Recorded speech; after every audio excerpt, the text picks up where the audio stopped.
주님의 이름으로 여러분을 사랑합니다. 네, 감사합니다. 하나님의 아들 예수 그리스도 복음의 시작이다. 마가복음을 읽으면서 우리의 그 감격을 저희들이 생각했습니다. 예수 그리스도 복음, 예수 그리스도 복음으로 우리는 새로운 시대에 살고 있습니다. 새로운 세계에 살고 있습니다. 예수님은 만왕의 왕이십니다. 그분은 이 땅에 오셔서 제일 먼저 한 것이 세례를 받았잖아요. 지난 시간 나눈 말씀이 세례를 받으셨는데, 세례는 죄인이 받는 거거든요. 우리 주님은 죄가 없지 않습니까? 그럼에도 불구하고 주님이 세례 받으셨을 때 하늘문이 열리고 성령이 비둘같이 임재하시고 하나님 아버지가 친히 말씀하셨죠. 너는 내 사랑하는 아들이요 내 기뻐하는 자다. 그리고 오늘 이제 가신 곳이 광야입니다. 12절에 보면은 성령이 곧 예수를 광야로 몰아내신지라. 마가복음의 특징이 하나 있어요. 마가복음은 이 종의 복음이라고 그럽니다. 종의 복음. 철저하게 예수님을 종 되신 그리스도를 잘 보여주셔요. 똑같은 기사인데 마태복음에서는 그때 예수께서 성령에 이끌리시어 마귀에게 시험을 받으러 광야로 가셨다. 이 마가복음의 표현은 더 철저하게 우리 주님이 성령에 이끌려서 가셨다는 겁니다. 성령이 몰아내셨다는 겁니다. 여러분, 이 고난이 그런 거거든요. 이 주님이 들어가신 곳이 광야. 광야는 지금 고난을 상징하거든요. 우리나라에는 뭐 광야가 없습니다. 그 팔레스타인의 광야는 사람이 살 곳이 아니죠. 낮에는 장렬하는 태양 빛으로 인해서 살갗이 막 데일 정도고, 밤에는 또 살을 내리는 그런 추위가 있고, 또 생명을 위협하는 많은 것들이 광야에 있습니다. 고난이라는 것이 그렇게 오는 거거든요. 고난은 아무런 이유 없이 찾아오는 경우가 많아요.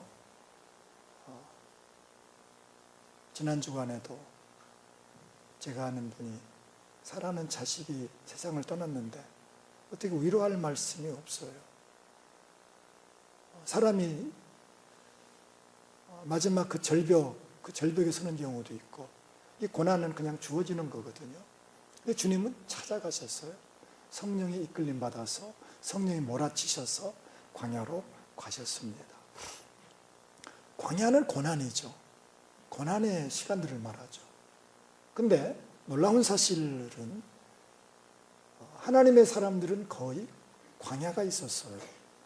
아브라함도 광야가 있었고, 야곱도 광야가 있었고, 요셉도 광야가 있었어요. 기막힌 광야가 있었죠. 다윗도 광야가 있었고, 하나님의 사람, 하나님의 친구라는 소리를 들었던 모세도 광야가 있었죠. 모세는 민족적으로 아주 어려운 시기에 태어나서 죽을 수밖에 없었는데 하나님의 은혜로 바로 왕의 딸, 그 아들로 성장합니다. 기막힌 하나님의 드라마였죠. 40년 동안 부족함이 없이 그는 그곳에서 자랐습니다. 학문을 익히고 무술을 익히고 많은 지도자로서의 수업을 충분히 받았습니다. 그 곁에는 많은 협력자들이 있었고 친구들이 있었습니다. 그러나 모세의 가슴에 흐르는 민족의 그 피, 그것이 있어서 자기 동족 이스라엘을 돕다가 결국은 애굽 사람을 죽이고, 그것으로 인해서 이제 애굽을 탈출해서 광야로 들어갔어요. 광야 40년. 기막힌 거거든요. 광야에서 그의 모든 학문이 무슨 소용이 있고, 그의 신분이 무슨 소용이 있고, 그의 모든 무술이 무슨 소용이 있었습니까? 그는 광야에 혼자 던져진 사람과 같았어요. 그런데 그 광야는 그의 선택이었다는 거예요.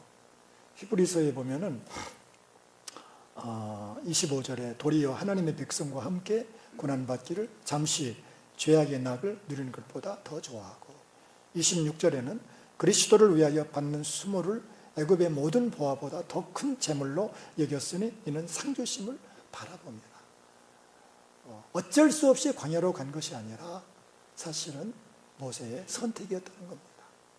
그런데 그 모세의 광야는 그의 인생을 절망으로 이끈 것이 아니라 그를 존귀하게 세웠어요. 그 광야 40년을 거침으로 민족을 해방하는 그런 놀라운 일을 감당했고, 하나님을 거역하는, 하나님을 모르는 애굽 사람들에게 살아계신 하나님을 보여주었습니다. 광야가 필요한 거예요. 우리 인간에게는 광야가 필요해요.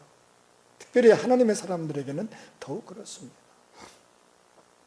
이 광야를 통해서 내 연약함을 알게 됩니다.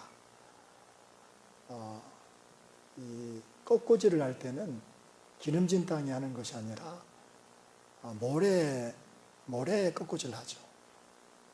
왜 모래에 꺾고지를 할까요?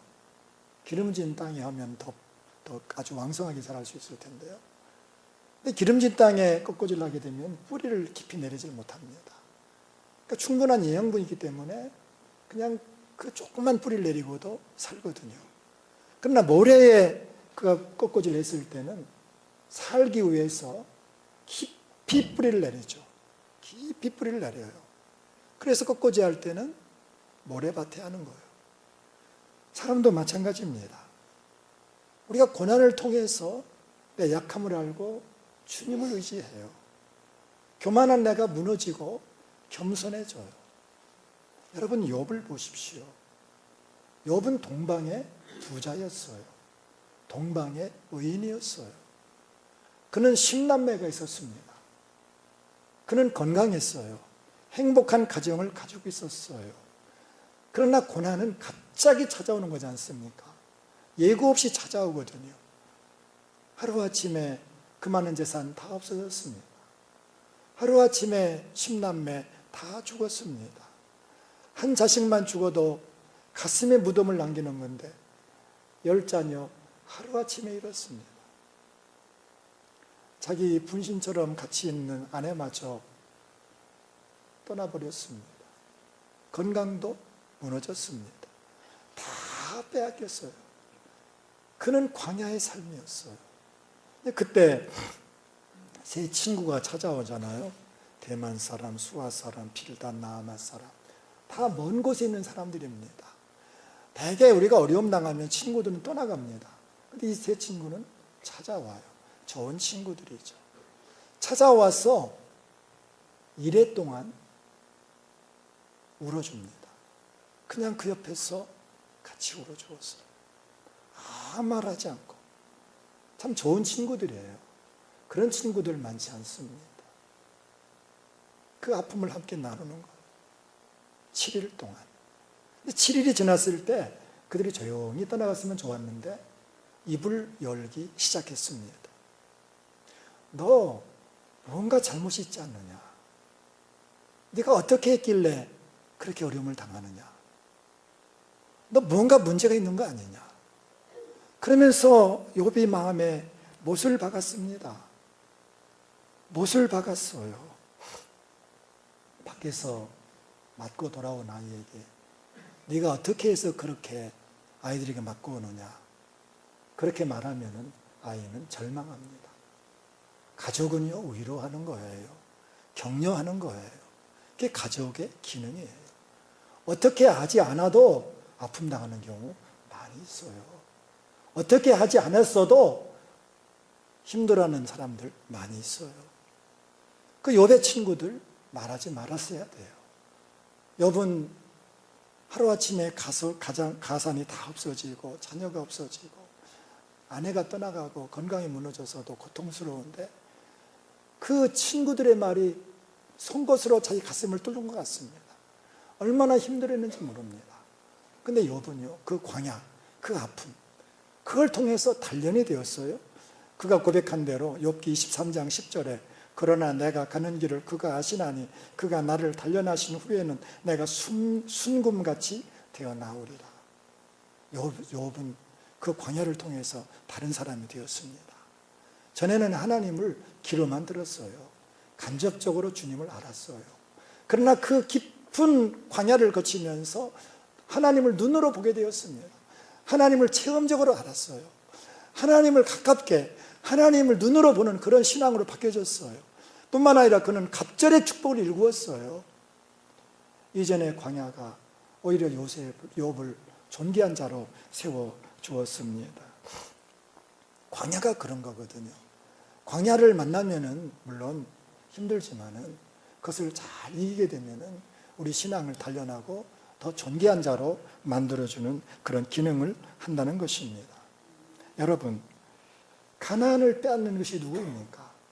행복한 가정을 무너뜨리는 것이 누구입니까? 내 가나안을 침범하고 내 가나안에게 아픔을 주는 실체가 있습니다. 그것이 사탄입니다. 오늘 주님께서 왜 광야에 들어가셨습니까? 왜 주님께 첫 번째로 찾아간 곳이 광야였습니까? 이유가 있었어요. 광야의 주인은 누구냐면은 사탄이었어요. 사탄. 거기에 사탄이 있었어요. 오늘 13절에 보면은 광야에서 40일을 계시면서 사탄에게 시험을 받으시며,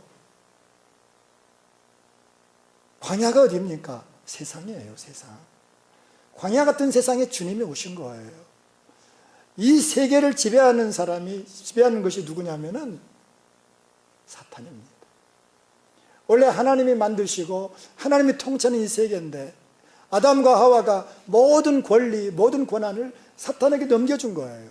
하나님을 거역하고 하나님을 부정하고 하나님을 떠나서 모든 주권을 사탄에게 넘긴 거예요.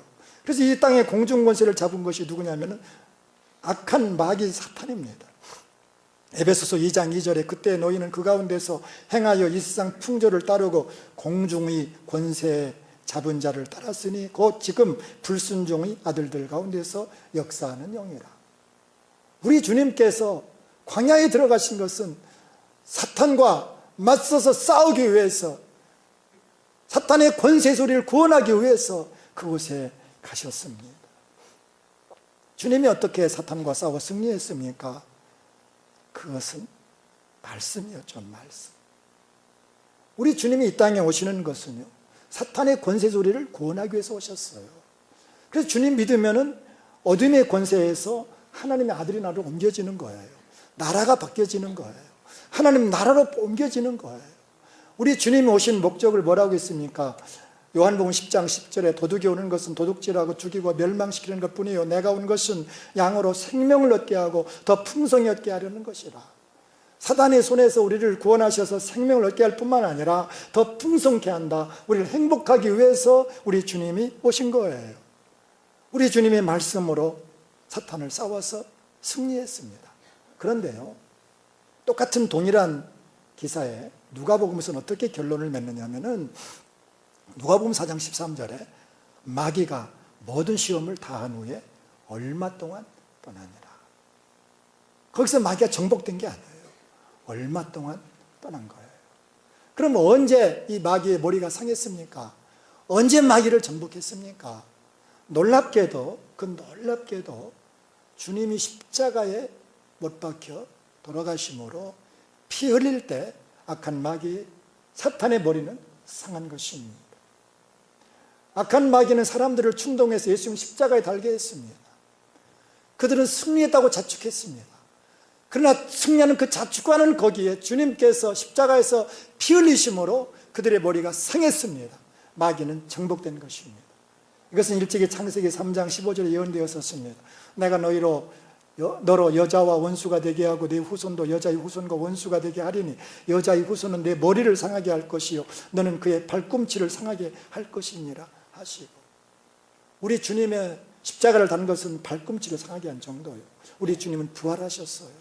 우리 주님이 십자가에서 피 흘리심으로 악한 사탄의 머리를 상하게 한 것입니다. 우리는 주님 안에서 악한 마귀를 정복할 수 있는 것입니다.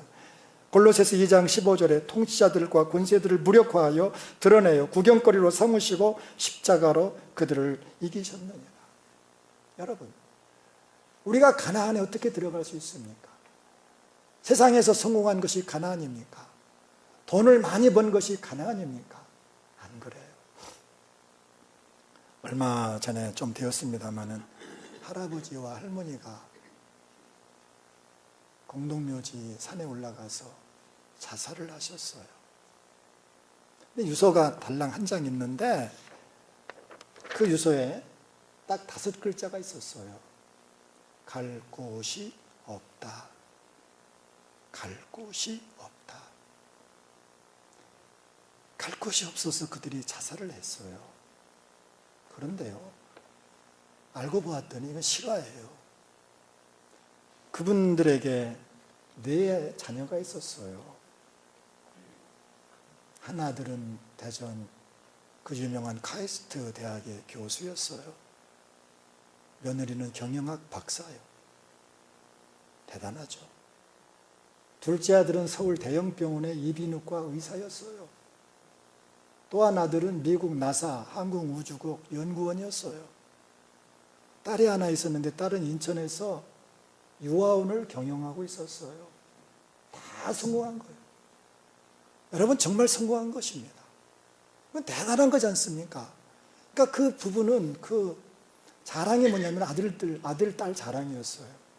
그것으로 살았어요. 여러분, 이보다 더 성공할 수 있습니까? 그래서 그들이 생각하기를 빨리 유산을 좀 나눠줘야 되겠다 해서 자녀들을 다 불렀습니다. 미국에서 다 유산을 준다니까 다 왔어요. 그래서 가지고 있던 부동산 다 쪼개서 그 부동산만 다 나눠줬어요. 근데 신기하게 땅을 다 나눠주고 보니까 자녀들이 잘 찾아오질 않는 거예요. 미리 주지 마세요. 미리 주면 안 돼요. 잘 안 오는 거예요. 그래서 아들을 다시 불렀습니다. 내가 현찰이 많이 있는데 살아있을 때 나눠주겠다. 그러니 다 모이는 거예요. 미국서도 왔어요. 다 왔어요. 그래서 그 돈을 다 나눠줬습니다. 근데 큰아들이 그런 제안을 하는 거예요. 그 부부는 집안채가 있고 연금 나오니까 살 수 있어요. 그런데 그렇게 두 분 외롭게 살지 말고 집을 팔고 우리 집에 와서 같이 살자고 그러는 거예요. 얼마나 고마운 거예요. 그래서 그 말만 믿고 집을 팔고 큰아들 집으로 간 겁니다. 근데 3개월까지는 괜찮았어요. 4개월, 5개월, 6개월을 넘지 못했습니다. 그 잘난 며느리 똑똑하거든요. 얼마나 눈치를 주는지 가시방석에 있는 것과 똑같아요. 아들이 우리만 아들이냐 이거예요. 서울 아들도 아들이고 미국 아들도 아들, 딸도 있는데 꼭 우리 집에만 꼭 계셔야만 계시겠냐고. 그래서 할 수 없이 서울 아들 집에 갔어요. 그 집도 잘 살죠. 큰 병원 그 이비인후과 의사거든요. 그러나 그 집에서도 6개월을 넘질 못했어요. 딸도 있는데 딸 집에 한번 가면 어떻겠느냐고. 그 말도 맞잖아요. 그래서 딸 집에 갔어요. 근데 아들보다 딸이 더 좋아요. 딸이 더 좋습니다. 얼마나 반갑게 맞이해 주는지. 아버지 어머니 잘 오셨다고. 얼마나 친절하게 너무너무 잘해줘요. 잘 왔다 생각했는데 한 6개월쯤 되니까 서방이 눈치 보인다는 거예요. 자기 남편이 눈치 보인다는 거예요. 그 말이 맞잖아요. 아버지 어머니 오빠네 집에 갔다 오면 안 되겠습니까? 그래서 할 수 없이 거기서 또 보따리를 싸가지고 미국은 갈 수 없으니까 대전 큰아들 집에 갔습니다. 1년 만에 온 거죠. 1년 만에 갔더니 남의 집에 남의 집 갔다. 있을 수가 없어요. 하루 사는 것이 지옥이에요. 그래서 그분들이 산에 올라가서 갈 곳이 없다. 유서 한 장 남겨놓고 세상을 떠나갔습니다. 여러분, 이것이 그 사람들만의 이야기는 아니에요. 이 세상의 성공이 가난이 아닙니다. 돈 많이 벌었다고 축복이 아니에요. 명문대에 자녀들이 들어갔다고 축복이 아니에요. 가나안이 어디입니까? 가나안은 주님 품이요. 주님께 돌아와야 돼요. 수고하고 무거운 짐진 자라 다 내게로 오라. 내가 너희를 쉬게 하리라. 참된 평안이 어디 있습니까? 물질에 있지 않습니다. 세상에 있질 않아요. 아무리 세상에서 부경화를 누린다 할지라도 참된 평안은 없어요. 참된 평안은 주님 안에 있어요. 요한복음 14장 27절에 평안을 너희에게 끼치노니 곧 나의 평안을 너희에게 주노라. 내가 너희에게 주는 것은 세상에 주는 것과 같이 아니하니라. 너희는 마음에 근심하지도 말고 두려워하지도 말라. 여러분, 세상에 실망했습니까? 사람들에게 실망했습니까? 주님께로 나오세요. 주님은 두 팔 벌려서 언제나 기다리셔요. 주님 안에 있는 사람, 세상에서 누리지 못하는 그 평강이 있어요. 그 은혜가 있어요. 내게로 오라는 거예요.